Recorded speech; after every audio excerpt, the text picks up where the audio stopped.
Welcome to Talking Giants presented by DraftKings. I'm your host, Bobby Skinner, here with my co-host, Justin Pennick. It's pre-free agency week. We got 3 episodes this week. That's why we're coming to you on a Monday in the off season. We're doing 3 episodes.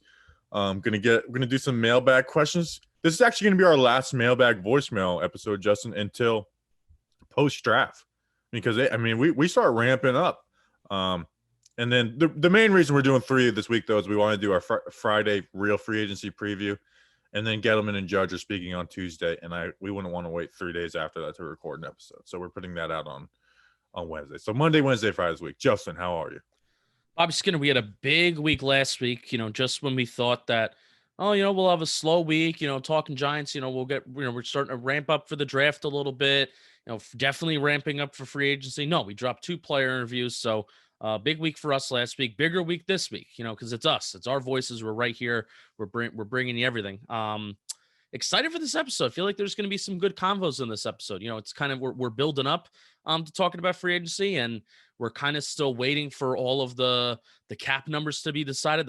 I think by the time that where everybody's still listening to this, the final cap number isn't decided yet, which means that most of the cap casualties, I feel like, haven't even come yet. So we're ramping up. Big week. Yeah, man, I'm excited. And you know who else is excited? Justin, this special person brought you this episode. You know who it was?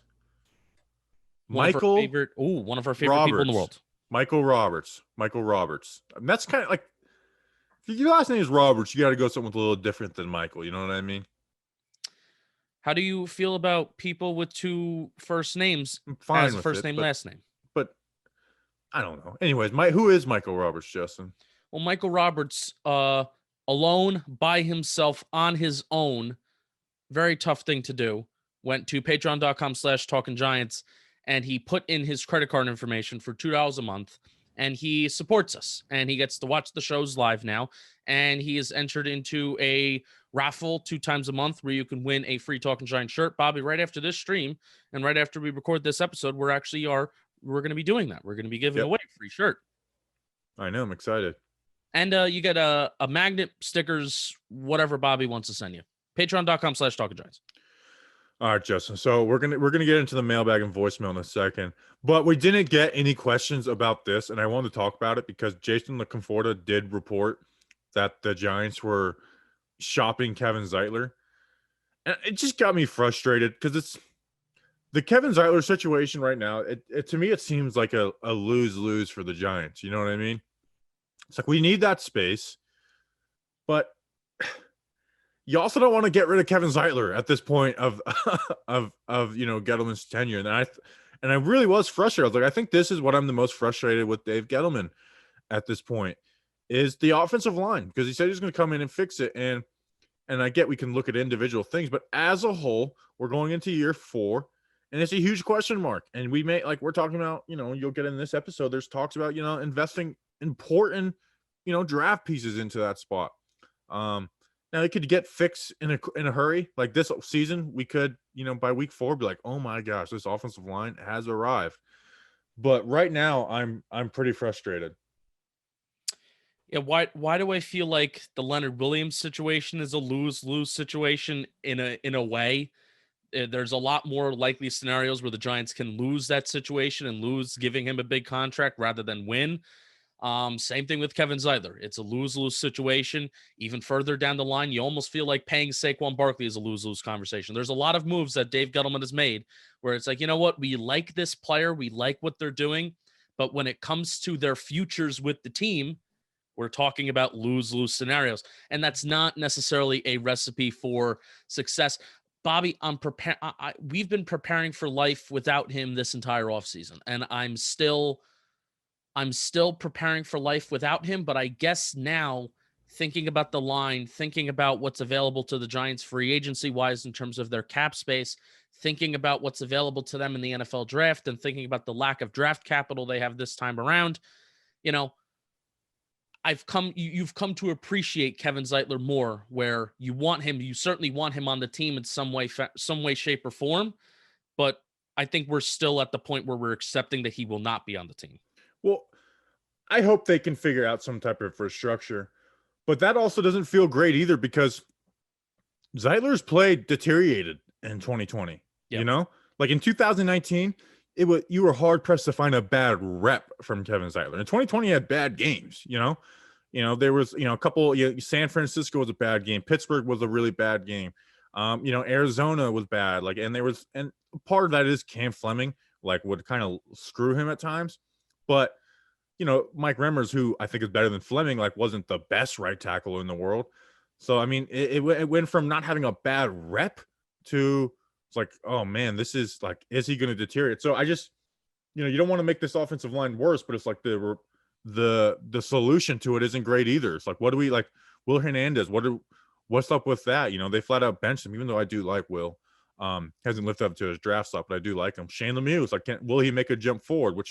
So I think it's a lot of hope for the 2021 offensive line without a lot of sound oh, this is okay. Matt Parrott, if he turns out good, then it's awesome. This makes the situation a whole ton better, but does he? So right. And that's what the Giants have been banking on, I feel like, almost every year. It's the hope that this player can turn it around.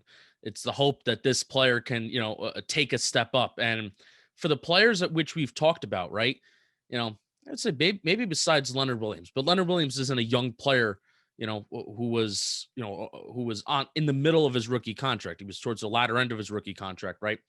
But we were waiting for Lorenzo Carter. He maybe was going to take that step up. We were saying about O'Shane, but he got hurt. We were saying it about BJ Hill. He's buried on the depth chart. We were saying it about, Will Hernandez. He obviously got COVID, or the Giants feel differently about there's something going on off the field. So we're saying that these players, they need to take a step up, and we're hoping that they do. And that's what we're banking on. And it's just not a sustainable recipe for success right now, but the Giants may not have any other choice. Yeah. It sucks. Yep. This is a terrible conversation. Yeah. I think the only thing that doesn't happen is he plays on that contract this year. They can restructure, pay cut, trade. I don't think a trade is the craziest thing in the world. I think this year it's a little tougher because of the cap situation. But people who are saying there's no way anybody's going to trade for that, it's those are the same conversations we had with Olivier Vernon, in the Kevin Zeitler trade, and that ended up being probably the most Dave Gettleman move was that trade. So it's just, and it depends, it depends on how you view the Kevin Zeitler, Olivier Vernon / Beckham, because it happened one day apart from each other. So was that all one trade and Beckham was just the main piece in that? Or was it legitimately two different trades? I don't know. People were saying it's one trade. Yeah, I've never gotten a clear-cut answer on that one. But it depends on how you view that. It was the Zeitler family did just announce. Congratulations, by the way. I know. They did just announce that they're having a second baby girl. So does that change how Kevin Zeitler views his future and his family? Does he want to stay in New York? We know that we interviewed him last year. We know that he likes the area. We know the family enjoys the area. So is it just a matter of the Giants need to approach him for a restructure? I don't know. You also had the tweet, a couple days back that you can't force Kevin Zeitler to restructure if he doesn't want to. So we just don't know. I think the Giants have a pretty good idea, and Kevin Zeitler, of what's probably going to happen. I think they do have a pretty good idea. So this isn't panicking. It's just it is kind of a bad situation, but that's why they get paid to do it and we don't. And they get paid for it, and how they doing, Bobby? The elephant in the room is also, how do they view Will Hernandez? How? Do they have, are the Giants going to have possibly two holes at the offensive guard spot if they just don't view Will Hernandez as an answer? Zeitler comes back, who do you have starting at left guard day one? Will Hernandez or Shane Lemieux? Or an outside option? No, just out of those two. I mean, it has to be Will Hernandez. He's the better football player. Yeah, I agree. You can't go into this year with Will Hernandez as a backup. All right, Justin. Actually, no, not Justin. Steve from Blues Clues. Take it away. Mail time. The mail's here. Come on. Bye, guys. Here's the mail. It never fails. It makes me want to wag my tail. When it comes, I want to wail.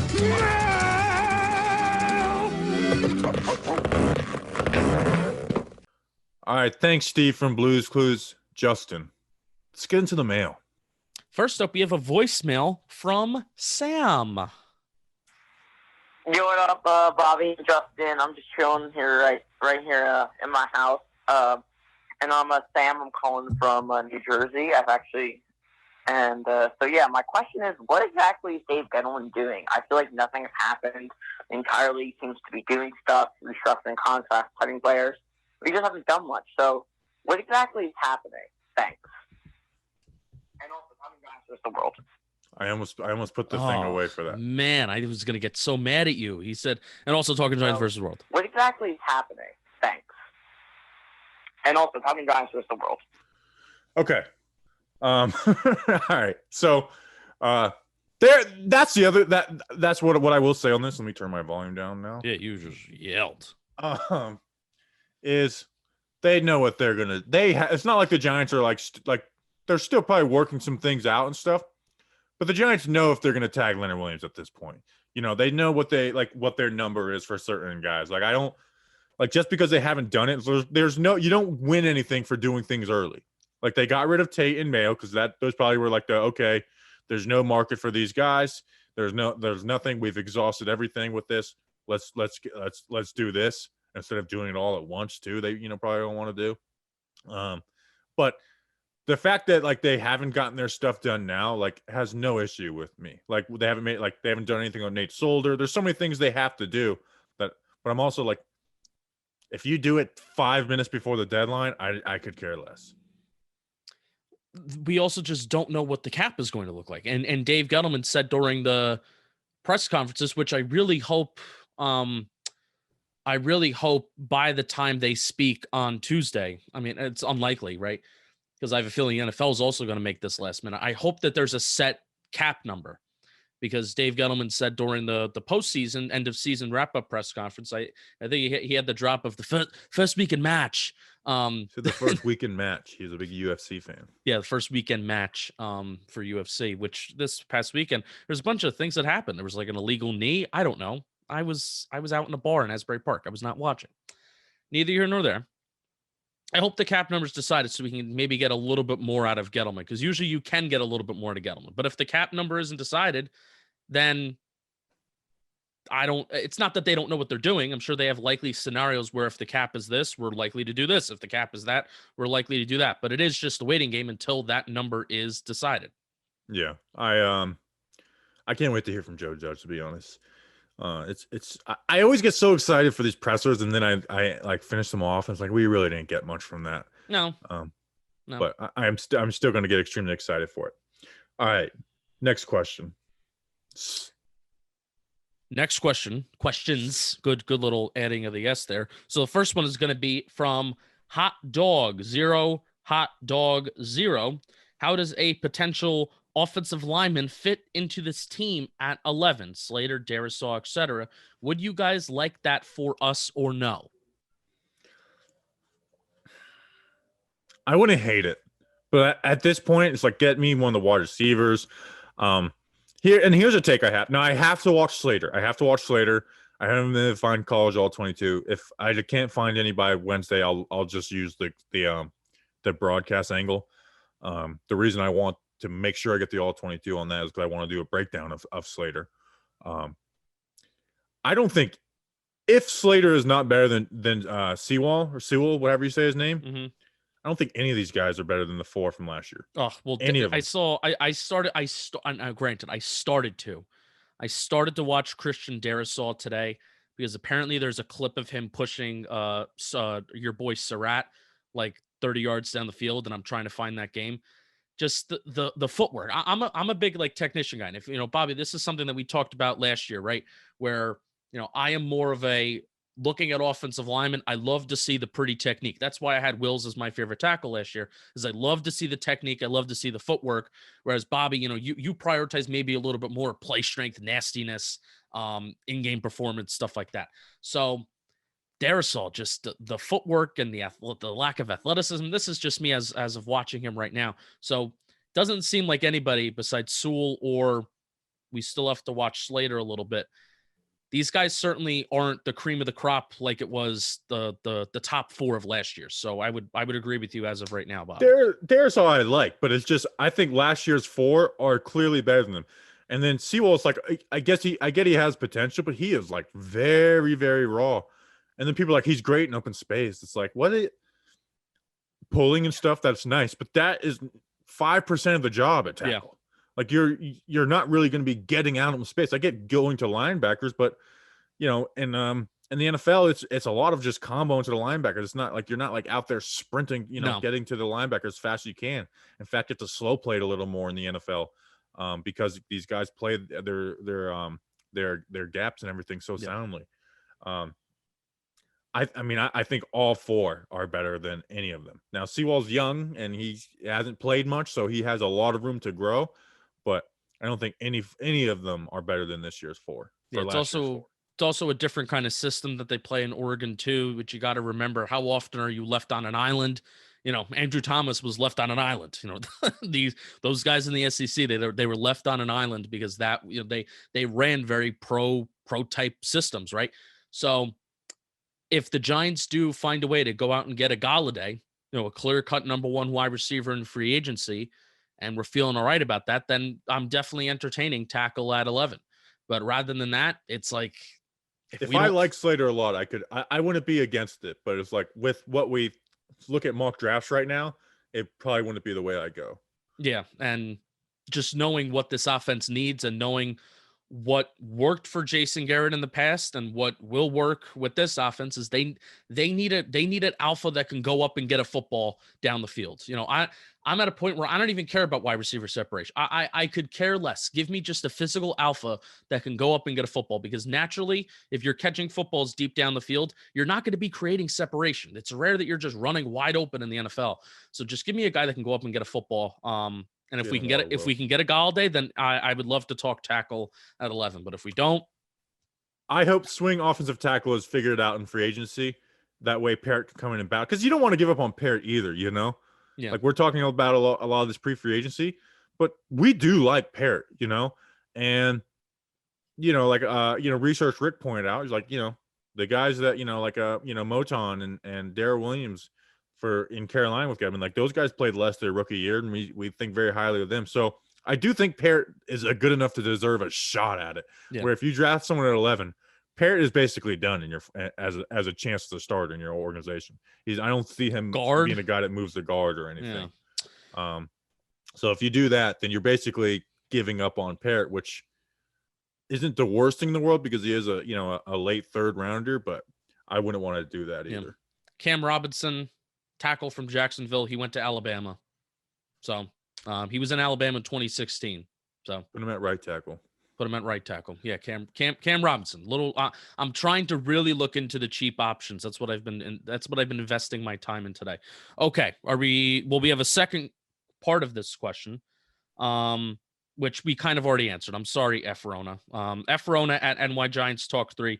Sewell likely won't be there at 11. So what are your thoughts of taking Slater and or Darisaw at 11 and grabbing wide receiver, tight end in later rounds? I think the Giants' main issue is line play. Also think later round weapons are thumbs up emoji. Also wanted to know what you thought about taking Pat Freiermuth. How did he say his last name? Freiermuth, I think. Freiermuth. I think he spelled it wrong. Freiermuth in round 2. Freiermuth is the guy, Justin, that whenever I see whenever I screw around with a draft network mock draft, we can all say that we don't do it, but we all play around with the draft network mock drafts. I don't. I'm always like fall. He's the guy where it's like, please fall in the 2nd round, please, depending on what they do in the 1st round, obviously. But he's the guy that's like, please fall there, because I could see him being awesome. We talked about him in June when we were doing our little draft prep. When we had nothing to talk about because there was no mini camp or OTAs or anything like that. So the tag and label that was put on him heading into this year was that he was the next Gronk. Like that was like his nickname, like Baby Gronk, and he has the same number and everything, I'm pretty sure. So that was the expectation for him, and it seems like he's lived up to that hype. I wouldn't mind it. Like I said this last episode or something like that. Evan Ingram should not be a reason why the Giants do or do not do anything. Evan Ingram shouldn't prevent the Giants from doing something. I don't think Evan Ingram has earned that. That's a take I have that we weren't asked about. I really hope they trade Evan Ingram. You're there? You're at that point? Yes, please. Even if it means we're rolling with Caden Smith as tight end 1. Trade him now. He's expiring. I believe you can get a 3. I believe you can. I believe if you can. Now, don't trade him for nothing, but I hope there is a decent deal they can get for Evan Ingram. You're in the last year. It's 0 dead cap. I would look for a way to move off of Evan Ingram. Because honestly, when was Evan Ingram used best? Like last year, when was he most effective? Kind of doing that Kyle Pitts type of role. It was, where you're lining up as a wide receiver and then you're just catching a ball deep downfield. Like think back to that Cincinnati game. I'm pretty sure both of those balls that Evan Ingram caught that were big plays in that Cincinnati game were when he was lining out wide. Like that's not anything a wide receiver can't do. And Evan Ingram's not even that good of a route runner. He's just fast. So yeah, I would like them to move off Evan Ingram. All right, next question. I did say if they do move off from Evan Ingram, if they do trade Evan Ingram, I did say that I will shave, like not go bald, but I will do like a military cut all the way around. So I'm that set on how much they love Evan Ingram. I'd like to do it. Okay, we have a voicemail from Mr. Goodall. Voicemail. Freddie Goodall. Oh, mailbag. Yes, we do. Mr. Goodall, Freddie Goodall. Thoughts on a guy? Voicemail. Huh? Nothing. You said voicemail. I did. Well, I meant mailbag. I'm sorry. Mr. Goodall, Freddie Goodall. Thoughts on a guy like Pat Pete or Truant to fill cornerback 2, and then he corrected himself and said Trufant to fill cornerback 2. Patrick Peterson, I see getting a little more money. One, just the name. Like I don't see Patrick Peterson being a guy to settle on less money. Trufant, I haven't dove deep into the corners, but I can see him being I can see him being a part of my free agent, my Twitter GM free agency plan. He was with Jerome Henderson when Jerome Henderson was their pass game coordinator, which is essentially like a DB's coach basically in Atlanta. I think he would be, if they're looking to fill cornerback 2 in free agency, I think Trufant might end up being the most perfect fit.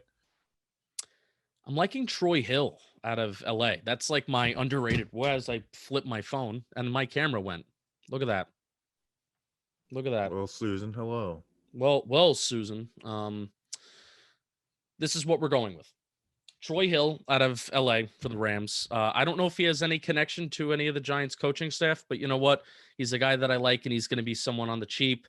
I think the free agent market is very, very, very oversaturated with slot corners this year. So I'm getting a little worried as I'm kind of going through, oh, this guy's a slot guy. He's played a lot of time in the slot.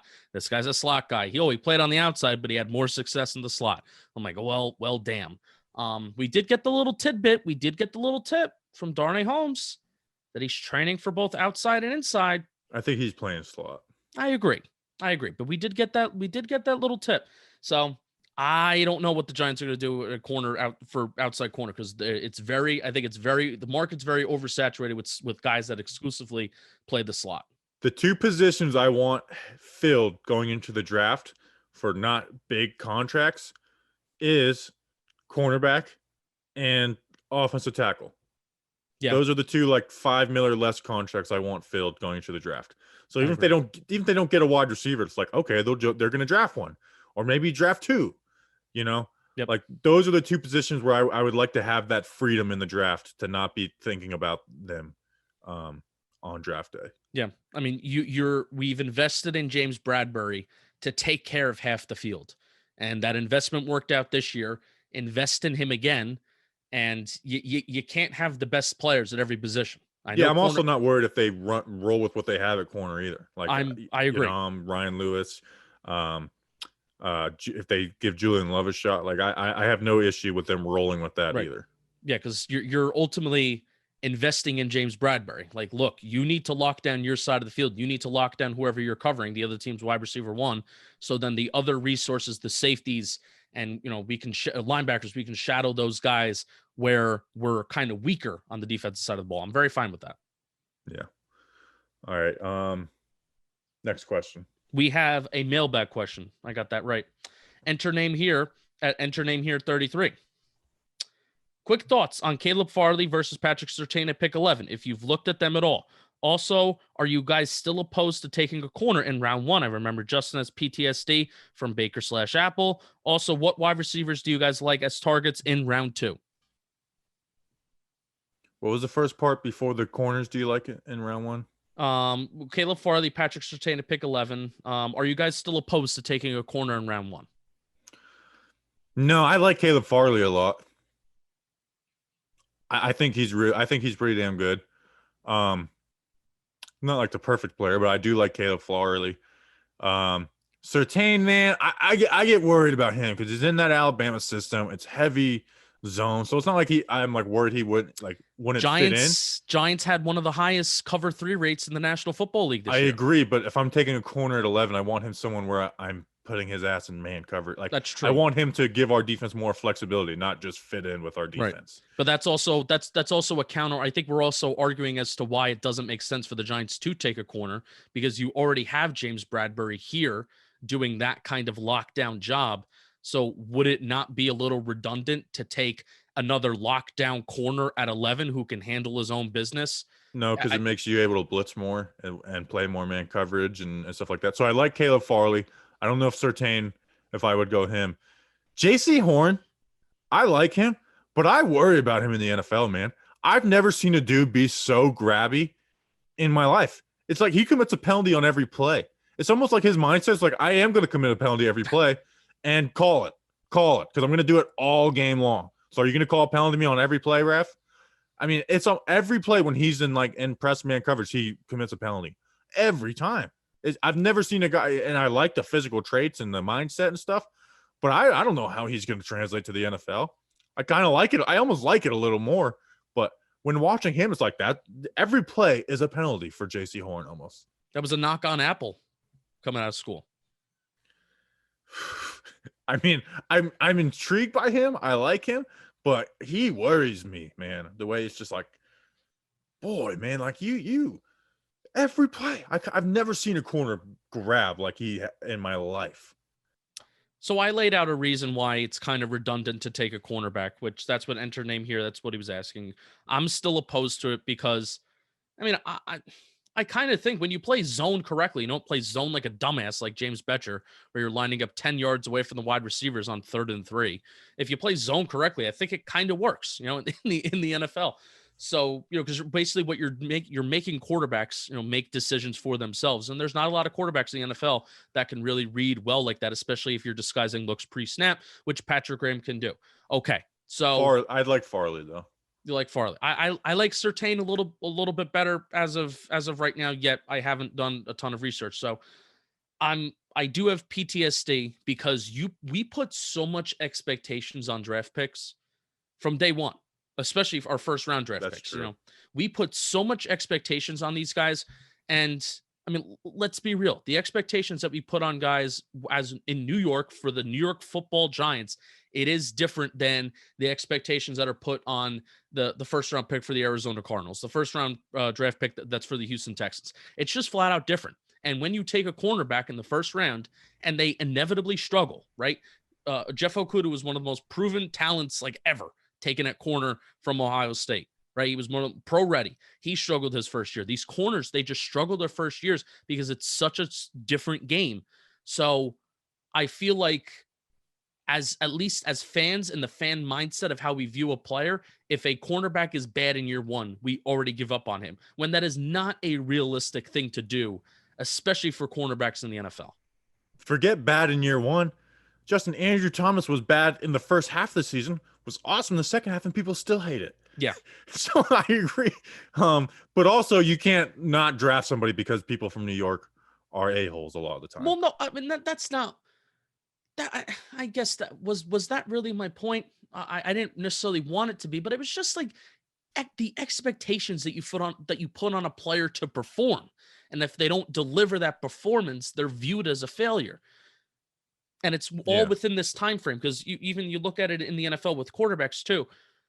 There's such a limited time frame of when quarterbacks can perform. I mean, Josh Rosen got 1 year, and he got 1 year as a first round pick, and now he's on the bench, right? So there's such limited time frame in today's NFL to perform, or else you're just left behind. Yeah. All right. We got a voicemail. Yes. Friend of the program. Hey guys, this is Gordy from Oneonta, New York, where the sun is shining and it's freezing. Anyway, just listen to your show. Puts me in a good mood. I think the thing is that there's other crazy Giants fans out there, and it was a question and answer show, and you guys are crazy Giants fans, and the people who call are crazy Giants fans. So puts me in a good mood. Here's my question. I've been listening, I've been watching the Giants since the late 50s, and I have a lot of superstitions. I'm curious about your guys' superstitions about the Giants. All right. Keep up the good work. Bye-bye. Thank you, Gordy, one of our favorite listeners. Justin, do you have any superstitions? Yeah. Now, how well these superstitions work, because I have been like driving myself and driving some friends to, regular season games only for a couple years now. And I think every single year it's been a losing season besides 2016, but I only went to one game in 2016 because I was still in school. So I have to park in parking lot K-12. That's like a thing. Or at least in the proximity of K-12, K-11, K-10. I need to park in that general proximity. What about K2? Nope, can't do it. That's way too far. Not acceptable. You don't like K2? No. Feel like there's a joke in here and I'm not getting it. What No, else you're is not? I'm not getting it. Tell me after the this. people that get it will get it. It's all right. Sorry.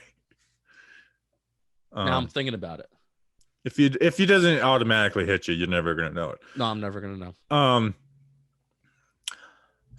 You don't eat. That's something. I don't know if that's a superstition or that's just me working type of thing. Where it's like I eat. I have like something very small before the game. And I'm an emotional eater. But I drink like 12 bottles of water during the game. And so I have to pee a lot. Yeah, it was like you got to get up and piss. It's like every commercial break. It's like running to the bathroom, make sure I get back. Well, I used to have a tradition. I don't have any superstitions where it's like if I do this, but I had a tradition of I would put this small like child's 27 jersey on my dog on week one for like week one of the NFL. But now my dog is dead, so I don't have any more. You constantly, whenever you bring up whenever somebody brings up a dog or whenever you bring up your dog, you always have to finish it with, she's now dead. And then there's just this awkward energy in the space. It's because I can make jokes about that now. But some people feel like you can't make, like, obviously to a limit, like I'm not going to, but I'm not going to make a joke about your dead dog. No. But you could though. Actually, it's not your brand of humor, so you couldn't do it. But like my best friend, when my grandfather passed a couple weeks ago, he texted me when he found out and he said, "Did you get anything?" That was his first text to me. Wow. Did you? Which, even though I was like, I get it. I'm not gonna be mad about it, but I was like, geez, dude, like that's kind of a brutal text. Did you? No, my grandma's still alive. Keep us posted. I also refuse to ever fight about that type of stuff. Well, what do you mean fight? Like families fight about inheritances and stuff. Oh yeah. It's something I will refuse to ever. Now, it might be something I'd be annoyed about and a conversation I'd have, but I would never battle with somebody if it wasn't clear cut, Yeah. So I don't know. It's just something where it's like, I don't know. Anyways, I won't. Superstition. Here's also, it's not a superstition. This is just a bad habit. The Giants lose and I get back in my car and chocolate cookies galore. Like I go to town on chocolate cookies. Like I'm driving with one arm. The friend that I go to the games with is holding the cookies on like his lap. And I'm taking the cookies, stuffing my face as I listen to Ben McAdoo and Pat Shurmur have their post-game press conferences. I listened to Pat Shurmur's Week 17 presser a few weeks ago for some reason. Yeah. Or no, I saw a clip of it. I didn't watch it. I saw a clip of it. Oh, I was looking for an old tweet, and it of mine and the video came up, Mhm. he trashed Gettleman on his way out. Good. He's like, we had a lot of dead cap this year. Now we got a lot of free agency. We got a lot of young players. And like, he was like, because he knew he was getting fired. And his message was like, this is not my fault. He's like, look at all the dead cap we had this year. Look at all the young players. You know, we're the second youngest team in the NFL. He made it clear on the way out that I don't feel like I got a fair shake around here. Well, good. I mean, Giants literally came out and said 2018 was a disaster. So, okay. Okay. Good for Pat Shurmur. Good for Pat. Good for Pat. I love Joe Judge, but can I be honest? Sometimes I do miss Pat. You miss Pat's offense. Yeah, I know. You don't miss Pat Shurmur as a coach, where the biggest critique of Pat Shurmur is that he just could not get his defense under control, and he could not get his defensive staff under control. Yeah. That was the biggest critique. Yeah. I still think he didn't get a fair shot. All right, let's move on. Let's move on. Austin Iannetta left a mailbag question. And he said, what are your guys' sleeper low-end free agents that the Giants could go after or should go after? Now this isn't a sleeper, but we didn't talk about it last week because Golden Tate was cut. I'm kind of all in on Kyle Van Noy. He is the perfect fit for the Giants. Now, obviously, to an extent, like, you know, I don't think he should get the same contract he got last year for the Dolphins now. He's a year older, but he is the perfect player for the outside linebacker spot. In fact, I was having a hard time finding, like, who could the Giants go for on the edge outside linebacker roles. Like, there's not a lot of people that fit that mold, and there's not enough guys that are going to be good enough to sacrifice in coverage. Like, and it's like, and we're going to spend a ton of money on Bud Dupree. Kyle Van Noy is the guy for me. I think he should be a New York Giant. Yeah.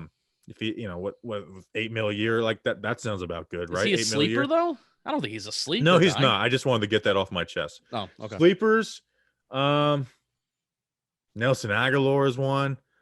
Gerard Davis, linebacker from Detroit.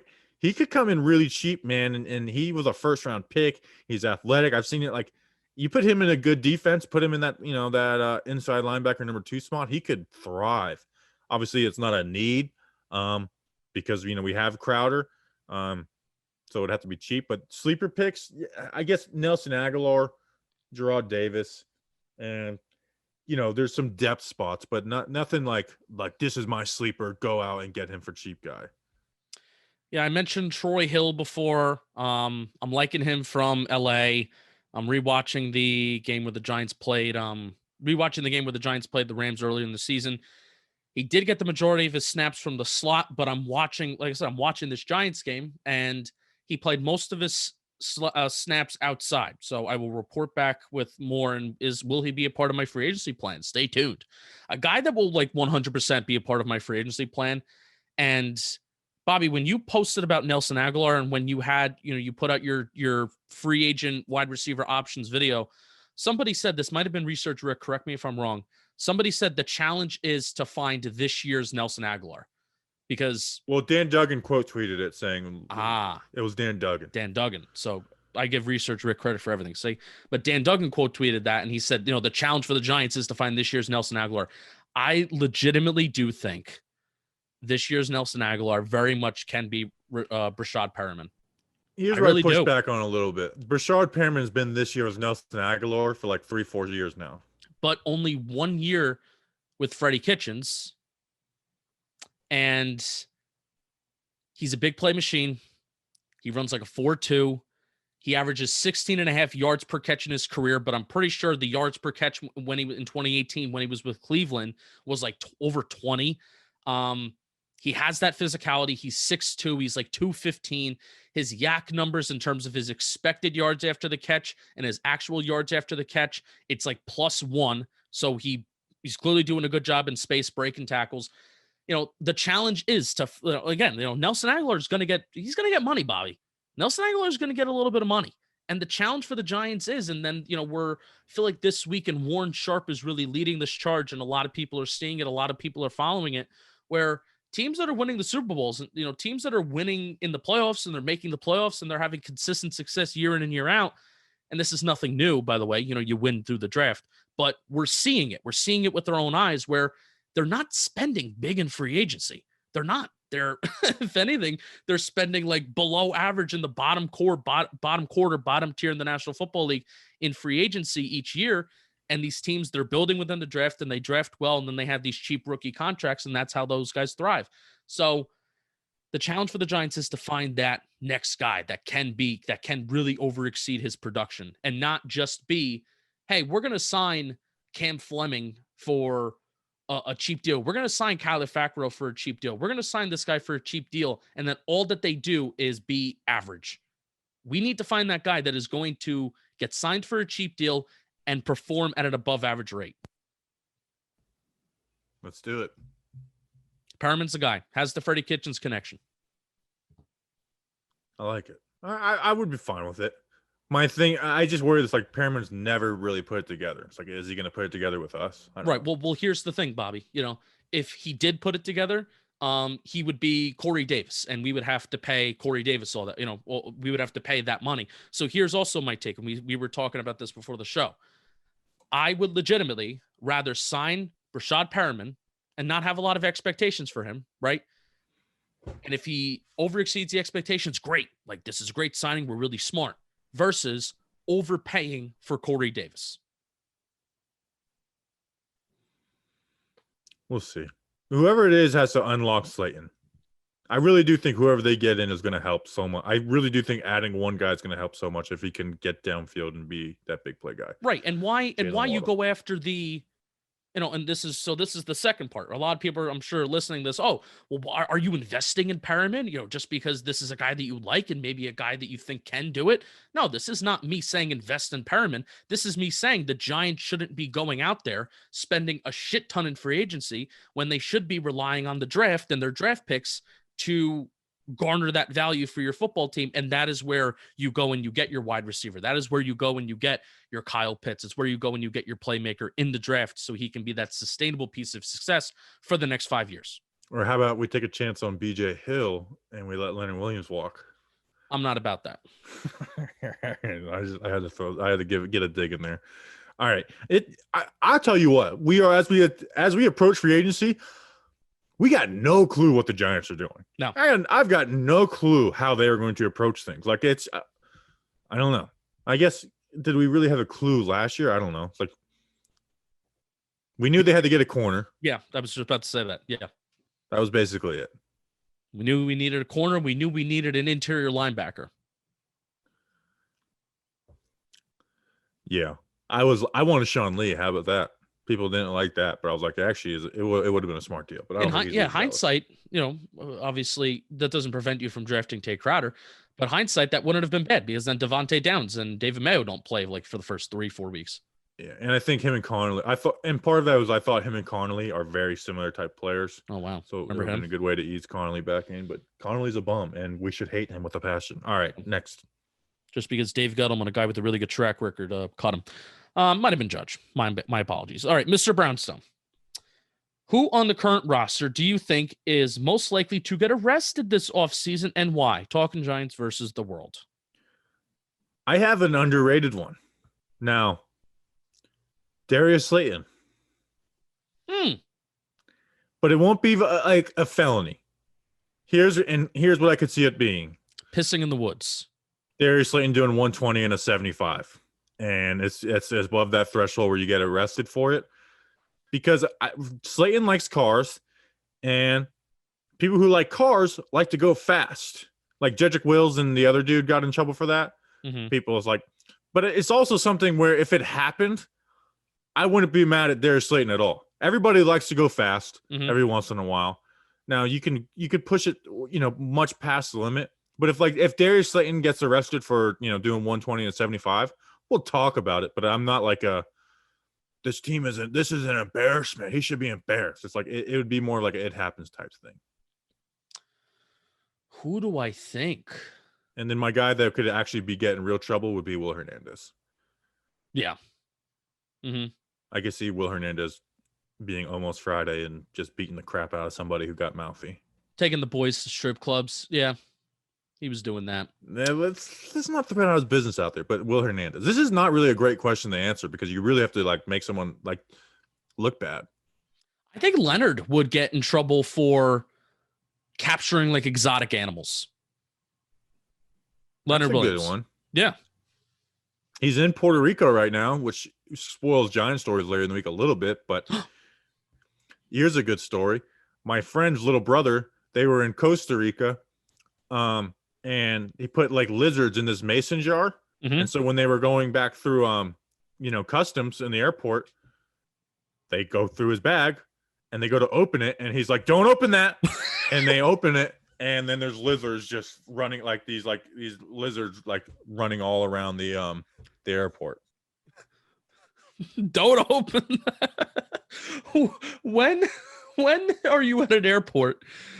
And when you drop that line, when does that ever work out for you? I don't know. But sorry, man. I'll just close that right up for you. yeah. Sorry, Well, sir. It was it's a great story. Hey, don't open. I'm sorry. That's like the third time I'm saying it. I just wanted to be there like a spectator. I would also freak out if just like lizards just popped out of nowhere and started running around. I'd be like, what the yeah. hell? Okay. What the friggin' frig? All right. Next question. Paul Nonis, good friend of the program. Very smart. I want Paul to start his own show. You should start. No, you know what? No, don't get mainstream like that. Don't do that. Stay I smart. thought about having a Talking Giants listener show, but it'd have to be like one person took it over and had different listeners on. He would be my guy. He would. Maybe we'll think about that down the road. What do you think about our division rivals? And do you see Eagles taking a QB at 6? The more I think about it, the more I see them taking 1. Do they kind of have to? Are they going to roll? I don't see them rolling with Jalen Hurts. Well, here's first off. Don't the Cowboys have until Tuesday at midnight to do something with Dak Prescott? They're gonna franchise tag him. Dak Prescott is not becoming. If Dak Prescott is becoming a free agent, we already know. Like that doesn't sneak up on you. I'm rooting for it. But for the Eagles QB talk, they kind of have to take a QB, right? New coaching staff, new GM, new everything. No. Just new same coach. GM. Same GM. I don't know if it's the same GM. There's no way they are rolling with Jalen Hurts. I don't believe it. Do they just Belichick it and just try to just do whatever next year and just see what happens and then go from there? Possibly, but I don't know. Jeff, I see them getting a QB. My quick synopsis of the division: the Cowboys should be the favorites with Dak healthy. That's still a very talented roster. They have some talent. It's not like their defense is totally just devoid of talent. So it's a talented roster. And a good offseason could really help them. And then Dak and that offense does a lot of firepower. The Eagles, I think, are going to be horrible. Yeah. I mean, they're screwed. I think they really are screwed this year. And then Washington, it's like Washington is just not a threat to me.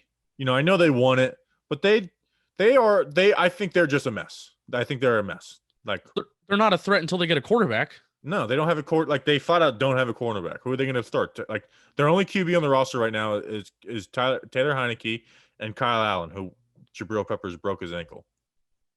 What if they take Jones? Mac Jones. Is that a great fit for? I don't see that being a great fit for Mac Jones. Is Washington a good fit for anybody at quarterback? No. No. I mean, they have Terry McLaurin, but other than that, they're nothing. They don't have a ton. My worst fear is that Prescott walks and Washington signs him. That's my fear. I think Cam's going to go there. My unreasonable fear. Cam, I would like that because it wouldn't work. Yeah, Cam's done. I get that everything around him was bad last year, but he looked horrible. Yeah. And he seems like he's bidding to try and get back with the Patriots anyways. All right, next question. Next question is, do you agree that the Cowboys should be the favorite, though? It's close between them and Washington. It's close. Do you have Washington above us? I kind of do right now. I don't. They're a good football team, and they were able to do enough with how many different quarterbacks did they have last year? How many different starting quarterbacks did they have last year, including the playoffs? 3. 4 if you include the playoffs. 4. I mean, the fact that they were able to play well enough while getting swept by a team in their division, it's the Giants, and this is every year we have the same freaking conversation of we're in the month of October, we're in the month of November, and it's like, well, we have 1 or 2 wins. They just need to get off to a faster start every single year besides 2016. Even going back to 2015, and that was a really fun year. And they started 1-2 when they could have been 3-0 because Preston Parker dropped balls. 2016 the exception. 2017 they were just bad. 2018, they somehow got out 5 wins, but they started out pretty slow.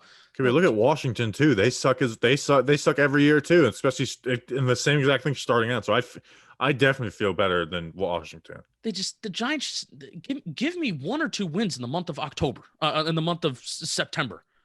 Like, yeah, I hear you. It sucks every year. I get it. I feel you. It feels like it's part of the Giants right now. It sucks. Yeah. But that also, I feel better than Washington. It's close. Right. I mean, it's close. So, all right. Yeah. Next question. Agent X. Good question. Can we sign Deshaun Jackson just to immediately cut him, please? ? No, because I don't want him to ever be on the Giants. No, I don't want that ever. No, I don't want that ever associated. I don't think anybody's going to want him anyways. Watch me get him. Marjorie Harper. They'd have to have a conversation, even though Marjorie Harper's a free agent too. All right, next question. This is our last one, by the way. Last one. Two different questions. It's a thread. More of a general NFL question. Why in the Super Bowl / championship games do teams not show respect by watching the other team collect the trophy? You see it in all other sports, yet not in the NFL. Then you see accounts posting about how a player who stays and watches is gearing themselves up for next season when actually all it is showing respect. Thoughts? Curious as in the UK, the other team always waits and watches. And this question is from Ben Butler at Ben Butler 7.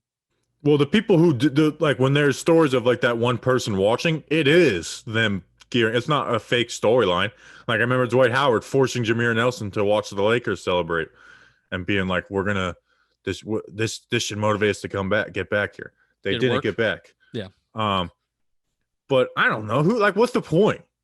I don't understand what showing respect does. It's like, and it's also let them enjoy their celebration. Let them be over the top. And in NFL and in American sports, like, families are on a lot of people come out onto the arena, where it's, there's NFL more so because they have so many people on there and so many, and what's the point? And also, if I lost, what do I want to watch that for? Show respect? I'm done. Get me out of here. I got no use for that. I got no use for good sportsmanship. I feel like that's very people getting mad at Cam Newton. The Super Bowl it's like, who cares? They lost. What is him doing? It has no effect on anything that happens going forward. There's things you could pick at with Cam, but that was one. It's like, who cares? Oh, is he mad and have a bad attitude after he lost the biggest game of his career? Oh, wow. What a scumbag. The lowest moment of his career. He doesn't feel good and he doesn't have the best attitude. First of all, I'm looking at Ben Butler's page and he's wearing a football uniform, and it seems like he's got a wide receiver number. Seems like he's got the wide receiver hair going on. So good luck to you if you're playing football overseas. That's kind of cool. You're playing football overseas. I do feel like it's a very American type of deal where our opponents, like, I want to spit in your face. Like, I don't want anything to do with you. And now I never was an outwardly dirty player when I played stuff, but I didn't want anything to do with you. I could care less about the shaking hands thing. I wanted to do my job and get off the field. That was my mentality. So I guess it's different where overseas, like, is there more of like an honor to the game, respect for the other person? I know that there's that thing, they do that in MMA. I don't like it either, but I also feel like it's it's an American type of deal where it's different around the world. Like in college, how, in high school, they have you line up in a line and shake hands, the whole thing. Yeah. And in college and the NFL, it's just kind of every man for their own. Let me go walk to our locker room. Yeah. Like, what am I gonna say? Good game. Like, no point. it was like me and like 3 other people would just walk straight to the locker room. It's like, what's the use of going and saying good game? Yeah, I agree. All right, that's an episode. I tell you what, I got my Twitter page on my computer, and I've been watching the same like 36-second loop of Brashad Perriman highlights over and over again. Let me check because we are at it's 5:00 in the afternoon. It's 5:00 somewhere. So let's make sure that Adam Schefter hasn't broken any big news. There's a NASCAR race on. We gotta go. Nope, no big news. All right, so we appreciate you guys. We'll see you on Wednesday. Until then, let's go Big Blue.